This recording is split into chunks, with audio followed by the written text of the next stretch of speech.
Formado pela Universidade Presbiteriana Mackenzie em 2003, João Raposo é pós-graduado em Direito Penal e especialista em Direito Penal Empresarial.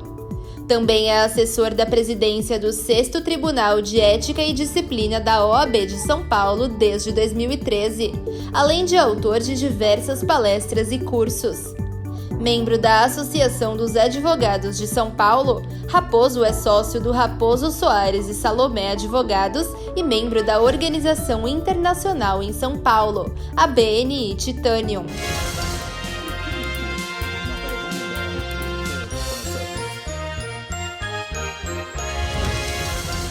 Hoje nós vamos falar um pouco sobre o pacote anticrime, juízo de garantias. O que mudou no direito penal brasileiro? Se efetivamente mudou alguma coisa. E o nosso entrevistado é João Raposo. Ele é especialista em direito penal empresarial. Doutor, obrigado por ter aceito o convite. É um prazer recebê-lo aqui. Eu que agradeço. Fico feliz e honrado de estar aqui e pronto para esclarecer algumas das mudanças significativas que a lei anticrime trouxe ao ser promulgada no final de 2019. Então, a lei anticrime, ela começou de um jeito, aí teve algumas mudanças, como tudo na política, né, a gente sabe, tem que negociar com o Congresso, tem que negociar com o parlamentar, uma ala concorda, outra ala discorda, e a lei, ela começa de um jeito, mas muitas vezes ela termina um pouco esfacelada, mudada. O que aconteceu com o projeto, desde o projeto até a promulgação da lei? Então, o pacote anticrime inicial, que veio do ministro Sérgio Moro, ele tinha um formato mais punitivista, mais rigoroso. Depois vieram alguns complementos da Comitê de Estudos chefiado pelo ministro Alexandre de Moraes, do STF, e aí quando foi para o Congresso, teve mais outros complementos que vieram do Congresso e ela acabou ficando mista. Ela tem dispositivos que são mais punitivistas e outros que abrandam mais a lei. A ideia dela é aperfeiçoar o direito penal. E eu acredito que em vários pontos ela conseguiu fazer isso. Na sua opinião, quais os pontos positivos da lei que restaram na lei e o que poderia ainda estar inserido e não foi? Muito se fala do juiz de garantias, que foi o que... Essa é a bola da vez, como se costuma dizer, né? Porque vai para o STF, proíbe, dá uma liminar, caça liminar, agora um estendeu o prazo, né? Que seria de fevereiro para mais 6 meses, mas agora... O que aconteceu foi que a lei tinha uma vacatio legis, um prazo para iniciar de 30 dias. O ministro Dias Toffoli, ele aumentou esse prazo para 6 meses e depois o ministro Fux suspendeu de forma indeterminada a aplicação do juiz de garantias e de mais alguns pontos da lei, como, por exemplo, a possibilidade de você recorrer de uma decisão de arquivamento do inquérito, por exemplo. Isso também a lei trazia e está suspenso. Então, o juiz de garantias ele perdeu um pouco a relevância agora na questão do debate, porque ele não está valendo e hoje eu acho que surgem novos pontos para serem debatidos no pacote anticrime que estão um pouco fora do que a grande mídia está trazendo, como, por exemplo, a alteração da ação penal no estelionato, ou também a possibilidade de acordo do Ministério Público com os réus nos casos de crimes que não tenham violência ou grave ameaça, que é o acordo de não persecução penal. Isso que é uma inovação assim, tremenda no direito penal, porque antigamente, antes da entrada em vigor dessa lei, o promotor praticamente não podia negociar nada com a defesa.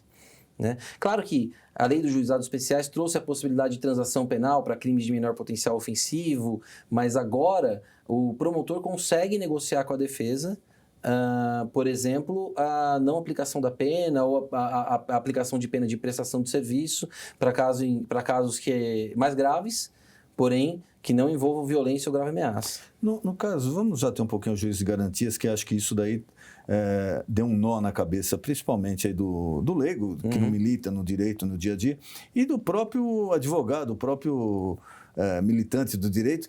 Peraí, mas como é que ia funcionar? Vamos pegar casos práticos, até para ficar mais fácil também para o telespectador. Os casos práticos, como funcionaria? Vamos supor que não houvesse essa decisão e ela entraria em vigor agora. aqui em 6 meses, que acho que seria agosto, setembro. Como ela funcionaria nos exemplos assim práticos? Veja que curioso, né? Na cidade de São Paulo existe o DIPO, que é o Departamento de Inquéritos Policiais, que basicamente é o juiz de garantias há 30 anos já. Isso a gente tem em São Paulo, na capital. Para o resto do país, como que funcionaria? Um juiz seria o responsável pela parte inicial do processo, ou seja, parte de investigação e eventual concessão de medidas cautelares. O que são medidas cautelares? Prisão preventiva, ou seja, quando a pessoa é presa durante o processo, busca e apreensão, quando precisa retomar bens dessa pessoa, bloqueio de contas bancárias, todas as decisões quem daria seria o juiz de garantias. Quando a denúncia fosse recebida, ou seja, quando o promotor de justiça entendesse que tem que dar entrada no processo criminal, sairia o juiz de garantias e entraria o juiz da instrução, que é o mesmo que vai julgar. Então, quer dizer, ele só funcionaria nessa primeira etapa. Só nessa primeira etapa. E ficou uma impressão de que o juiz da instrução entraria só para sentenciar, o que não é verdade. Ele entraria para ouvir testemunhas, para fazer toda a instrução processual como é feito hoje. Exato. Por que faz sentido isso? Porque o juiz de garantias, ele acabou... porque o juiz ele já acabou dando algumas decisões desfavoráveis ao réu, muitas vezes de prisão preventiva, por exemplo, que dura meses.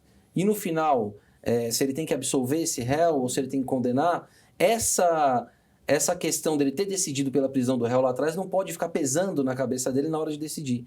Então, é salutar. Isso acontece na Alemanha, na França, no Chile. Então, o juiz de garantias, ele é salutar para o processo, mas é claro que não é uma questão simples de ser implementada.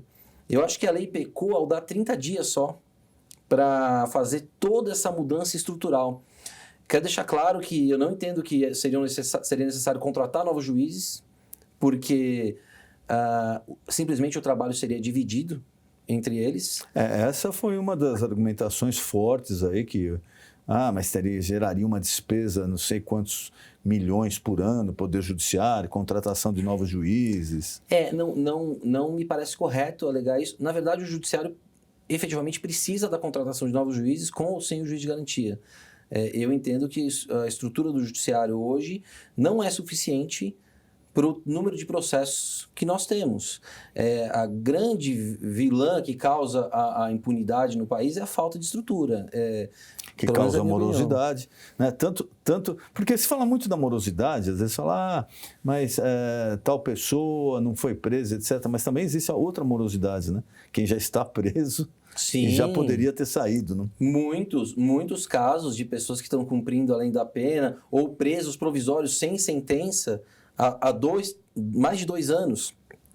O pacote anticrime veio para tentar resolver isso também na medida em que ele colocou obrigatoriedade dos juízes reverem a cada 90 dias as decisões de prisão provisória. Então, a lei ela ajuda, mas ela não resolve a falta de estrutura.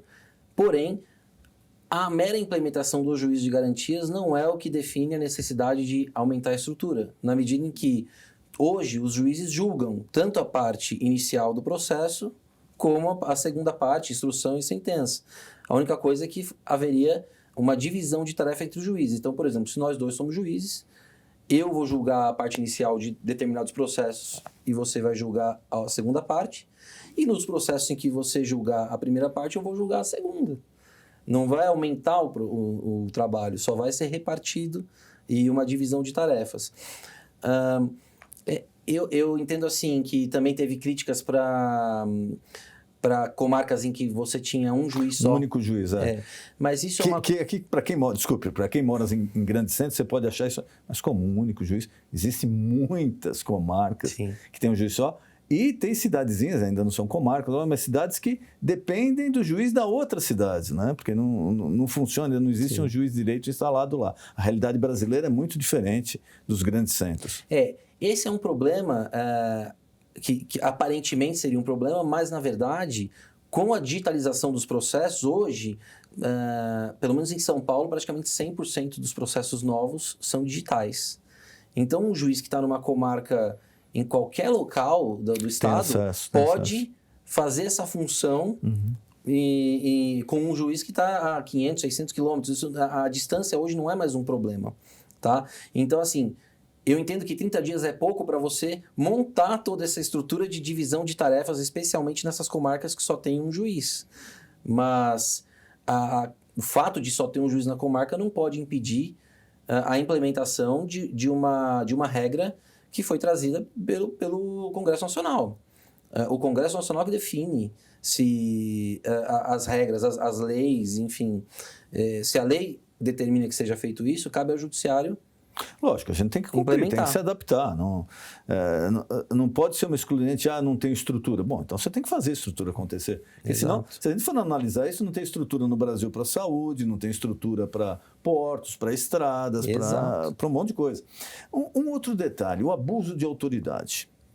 Isso aí criou uma celeuma também, né?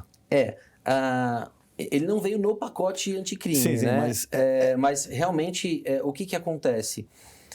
Os grandes processos que foram que explodiram na mídia, como a Lava Jato, por exemplo, eles expuseram uma celeuma que já existia no judiciário, que é a questão do abuso de autoridade. A lei do abuso de autoridade ela veio como uma retaliação contra isso. Né? Só para deixar bem claro, a lei de abuso de autoridade ela já está em vigor. Ela não tem relação com o pacote de crime. Exatamente, ela já está vigindo. Ela se comunica em muita coisa porque, como você falou, vem um pacote, né, de mudanças aí. Mas a acusação que se fala da lei de abuso de autoridade é que ela veio para socorrer os poderosos. Eu entendo que a maioria das leis que vem para segurar um pouco a força do Estado, normalmente elas vêm quando os poderosos começam a ser atingidos. Né? Para chegar nesse ponto, muitas vezes, os miseráveis, as pessoas que estão à margem da sociedade, já estão sofrendo esse tipo de abuso há muito tempo. Mas a lei realmente só... Então, se veio para salvar os poderosos ou não, muita coisa da lei de abuso de autoridade é salutar. E outra coisa, a lei de abuso de autoridade, ela prevê expressamente que ninguém vai ser punido por opinião jurídica ou por uma decisão fundamentada. Então, e quem vai decidir se o juiz, o promotor, o funcionário público tem que ser punido por abuso de autoridade ou não, são os próprios juízes. Quem vai entrar com as ações são os próprios promotores. Né? Então, não é... Eu entendo que exista como é que eu posso dizer? Essa reserva, muitas vezes, das autoridades na implementação de leis que controlem um pouco o poder delas. Isso é perfeitamente natural que aconteça, que eles sejam contra, mas no final das contas não são leis que vão impedi-los de trabalhar. Quem diz, por exemplo, que uma lei como a lei do abuso de autoridade pode inviabilizar a Lava Jato, está sendo um pouco alarmista, está sendo um pouco... está exagerando um pouco, porque não vejo assim. Mesmo porque é aquela história, em momento algum deve-se atropelar a técnica pericial e processual. Exato. Né? O juiz ele tem que ter, eu particularmente, eu sou favorável até em fazendo que outros países, inclusive juízes são processados pela CID. Nos Estados Unidos, em certos casos, se o juiz deu uma sentença errada assim, a ponto de se colocar, né, porque ele agiu de uma forma imprudente, ele é processado pelo cidadão e paga indenização. A cidade paga indenização, ele pode até ser afastado do cargo. Eu acho que nosso judiciário se acomodou há muito tempo com...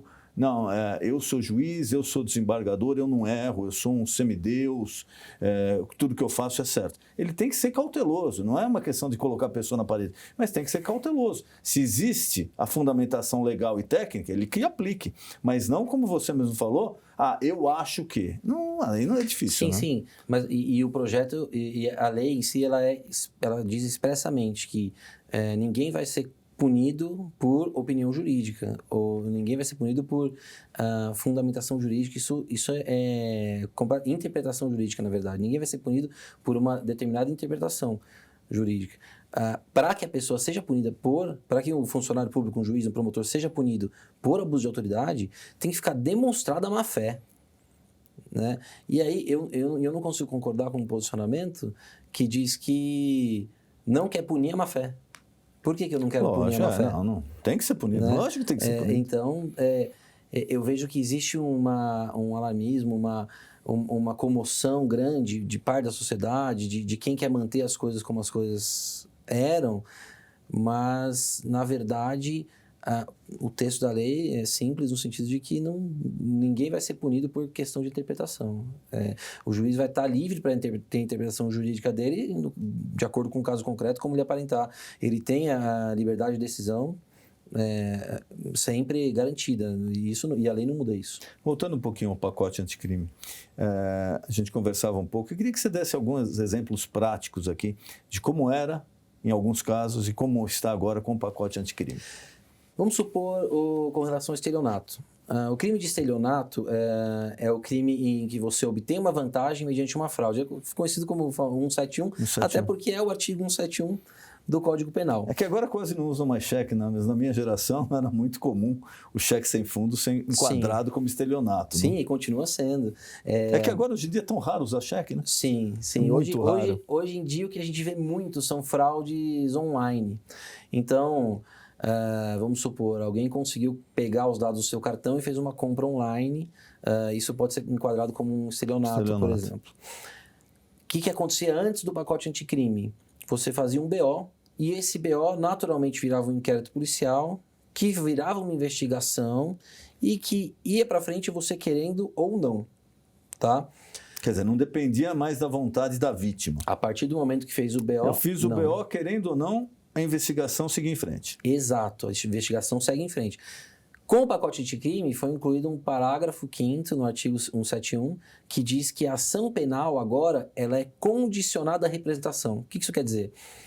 O promotor só vai entrar com o processo, a investigação ela só vai prosseguir de acordo com a vontade da vítima. Isso melhora muito a questão das delegacias estarem superlotadas com processos e mais processos. Se cada uma dessas fraudes vira um processo independente da vontade da vítima, você tem muitos processos que nem a vítima quer que sigam em frente. Que ela só fez o BO muitas vezes para entrar com uma ação contra o banco, para pedir o dinheiro de volta. Seguradora. Exato. E então, no estelionato, isso mudou. Eu acho que o pacote anticrime perdeu a oportunidade de mudar isso para vários outros crimes. Pelo menos os crimes que não têm violência ou grave ameaça, né? Não acho que isso deveria valer, por exemplo, para um assalto, para um sequestro. Mesmo porque aí o próprio comparsa do assaltante pode ir lá ameaçar a vítima, Sim, né? Olha, exato. se você for dar andamento nisso, eu vou contra a sua família, etc. Aí fica complicado. Exato, mas para os casos de que não há violência ou grave ameaça, como o próprio estelionato, crimes de duplicata simulada, por exemplo, que normalmente são praticados contra instituições financeiras que estão muito mais interessadas em receber o dinheiro de volta do que em tocar um processo criminal até o final, eu acho que o pacote anticrime poderia ter estendido essa possibilidade para outros casos, porque a regra é a ação penal pública incondicionada. Isso quer dizer o quê? A regra é a vítima não ter voz sobre o processo dela ir para frente ou não. Como ocorre, por exemplo, nos casos de violência da Lei Maria da Penha. A Lei Maria da Penha ela tinha um artigo, que era o 16, que era expresso no sentido de que se a vítima quisesse retirar o processo, ou seja, se a mulher foi agredida ou alega que foi agredida pelo homem, e ela quisesse retirar o processo, ela poderia ir à frente de um juiz e pedir para retirar o processo. O STF, em 2012, disse não pode mais. Por quê? Porque o que acontece? A mulher, muitas vezes, era ameaçada pelo marido para fazer isso. Então, assim, faz sentido para os casos de Lei Maria da Penha. Agora, por exemplo, um caso de estelionato, não faz muito sentido a vítima não poder retirar o processo. Às vezes ela não quer ter a dor de cabeça de ficar indo na delegacia, depois ao fórum, fazer audiências e tudo mais. Às vezes ela faz o BO para tentar reaver o dinheiro apenas e esses casos são de difícil solução. É muito difícil você localizar um fraudador, especialmente nesses casos cometidos pela internet. Exato, que não tem, às vezes, não se localiza nem o site, é um site fora do país, é um IP também fora do país, que é difícil de... Então, essa foi uma modificação que, na minha visão, é salutar. Outra modificação salutar que eu vejo, hoje o juiz, depois da promulgação da lei anticrime, tem que fundamentar muito melhor as decisões de prisão preventiva, prisão temporária, bloqueio de contas bancárias, essas decisões cautelares, né? Essas decisões que são dadas antes da condenação. Porque esse é um detalhe a gente que conhece muitos empresários e conversa, às vezes, por exemplo, bloqueio em conta. O bloqueio em conta, às vezes, inviabiliza a continuidade da operação da empresa. Quer dizer, existe um bloqueio na véspera de uma folha de pagamento. A folha de pagamento não vai ser feita. Exato. Existe um bloqueio na véspera de um pagamento importante, de uma duplicata ou alguma coisa, não vai ser feito e aquilo pode colocar em risco toda a operação. Ou pior, né? Às vezes se bloqueia o mesmo valor em 2, 3 contas diferentes. Justamente por ser uma decisão tão incisiva, que entra tanto na questão de direitos garantidos pela Constituição, ela tem que ser muito bem fundamentada. Então, hoje o juiz não pode, por exemplo, fundamentar uma decisão com base numa súmula do tribunal, e ele tem que explicar por que aquela súmula se adequa àquele caso concreto. Então, também é uma modificação que achei salutar. Outra modificação bacana, hoje, a pena, a partir do momento em que foi promulgada a lei anticrime, a pena máxima que a pessoa pode cumprir encarcerada, ou cumprindo pena corporal, é de 40 anos. Que era 30, né? Agora veja... Mas era 30 numa expectativa de vida de 50, né? Exato. Em 84, a expectativa de vida do brasileiro devia ser 62, 65 anos. Hoje já é 76 para 80. Então faz todo sentido a alteração, embora... eu, como advogado criminalista, eu vejo que as cadeias, os presídios, as penitenciárias não têm a menor condição de manter alguém são lá dentro. Eu sinceramente não sei como é que alguém sai são depois de anos e anos no sistema carcerário brasileiro, né? Mas é uma modificação que já era esperada, porque realmente aumentou a expectativa de vida, não faz sentido você manter 30 anos. Né? E da prisão preventiva? Porque muitos reclamam no seguinte... tal da condução coercitiva, né? E a prisão preventiva, que ela está sendo usada de uma forma, em certos casos eu concordo, totalmente inadequada. Sim. Como é que uma pessoa, às 6 da manhã, sem saber que existe sequer um processo, um inquérito contra ela, tem a residência dela invadida, ele é levado preso porque tinha que colher um depoimento que ele ele nem sabia da existência. É um abuso, né? Sim, agora a condução coercitiva nesses termos, em que ela é indevida, virou até crime de abuso de autoridade, né? Então, realmente, essa situação se resolveu depois que ela começou a atingir políticos e poderosos. Né? Porque até então isso aí foi feito várias vezes aí nas classes sociais menos favorecidas e nunca ninguém reclamou. Não, e veja que mesmo na Lava Jato, por exemplo, antes de virar uma polêmica, a condução coercitiva, ela já tinha ocorrido acho que mais de 100 vezes. Né? E então, realmente a condução coercitiva nesses termos, ela se assemelha a uma jogada para inviabilizar a defesa. E a Constituição garante que qualquer acusado em processo penal tenha direito a mais ampla defesa, o que inclui ter um advogado de sua escolha. Exato. Né? E ser orientado por esse advogado, fazer uma condução coercitiva às 6 da manhã sem a menor necessidade, realmente é um abuso. E a prisão preventiva? Então, a prisão, na mesma toada, o que a gente via muito são prisões que eram realizadas quase que para forçar uma delação, uma colaboração premiada. O pacote anticrime, além de ter trazido essas questões de fundamentação da decisão de prisão preventiva, que a fundamentação tem que ser mais elaborada, não permite mais uma prisão só com base em delação. Agora, para fazer a prisão, até para entrar com um processo criminal, você tem que ter mais alguma coisa, só a palavra do colaborador não basta para uma prisão preventiva. E, além disso, você hoje não consegue mais, com o pacote anticrime, usar essas prisões para forçar a delação, porque a própria delação ela tem regras novas. Hoje, o delator, né, o colaborador, ele não é obrigado a falar todos os crimes que ele já viu, que ele sabe que ele já cometeu. Fica restrito àquele caso. Restrito ao caso. Né? Então, acaba que o pacote anticrime aperfeiçoa a questão da delação para que ela seja justa. Nem que ela seja... a ideia não é favorecer a criminalidade, nem favorecer abusos. É tentar fazer com que ela seja mais justa. Nesse ponto, eu acho que veio um aperfeiçoamento muito bom. Também se reclama muito, aí vamos para o outro lado, né? da morosidade processual que acaba gerando a tal da decadência, né? A decadência ou até mesmo a prescrição do processo. E isso acontece, via de regra, quando se abusa dos recursos, pessoas que têm condição de pagar advogados, que particulares, se abusa de recursos. O pacote anticrime, você acha que vai ajudar nisso, à medida que desafoga um pouco o judiciário? Ele trouxe duas modificações importantes na suspensão do prazo da prescrição. O que é a prescrição? A prescrição é uma causa de extinção da punibilidade. Traduzindo um pouco isso, a prescrição é um efeito da morosidade do judiciário. Então, se o judiciário demora mais do que determinado tempo, conforme a lei prevê, para julgar uma causa... Ele perde o poder de... Na linguagem popular se diz que o processo vai caducar. Isso. Né? O que o pacote anticrime trouxe?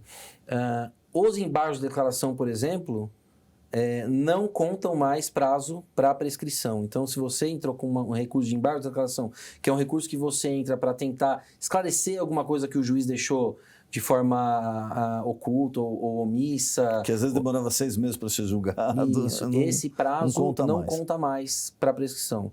Além disso, o prazo do recurso especial e recurso extraordinário, que são os recursos para Brasília, os recursos para STJ e STF, esses recursos também não contam mais para prescrição, ou seja, a prescrição fica suspensa desde que eles não sejam admitidos.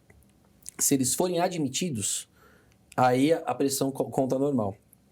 Então, como é que ficou essa... Porque antigamente, independente da admissão ou não, estava correndo o prazo prescricional. Aí, quando eles são admitidos, o prazo está correndo. A admissão, na verdade, não é o deferimento do pedido. Isso significa o quê? Que se eu entrar hoje com um recurso especial protelatório, um recurso especial que não era cabível, que não pode ser admitido, não vai me ajudar em termos de conseguir uma prescrição. Porque de agora, com base na lei, a prescrição não está correndo enquanto o meu recurso está sendo analisado. Se ele for analisado e for admitido, aí não suspendeu. Aí conta todo o prazo. Conta. Exato. Eu acho que vai já desafogar um pouquinho, porque vai ter mais tempo, vai estabelecer uma celeridade processual e também vai tirar aquela... eu vou entrar por entrar. Né? Eu sei que não dá, mas eu vou entrar porque eu ganho mais 1 ano, 2 anos. Então, isso daí a pessoa já praticamente vai desistir, né?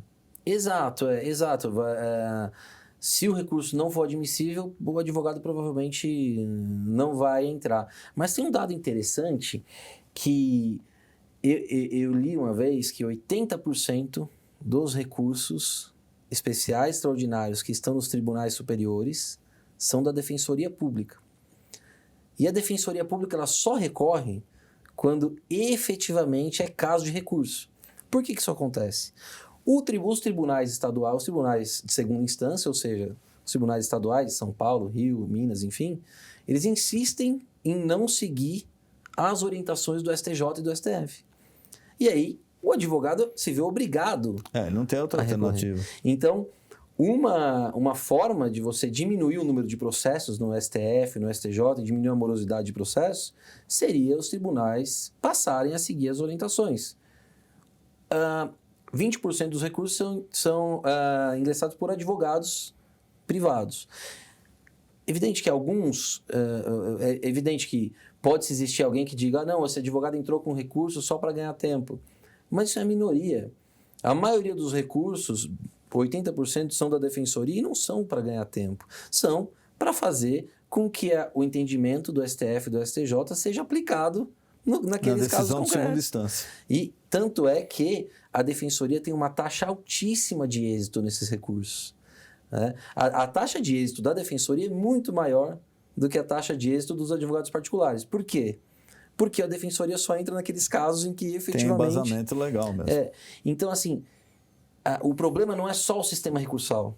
O problema é que os tribunais não querem seguir o entendimento dos tribunais superiores. E aí não resta alternativa ao advogado ou ao defensor se não recorrer.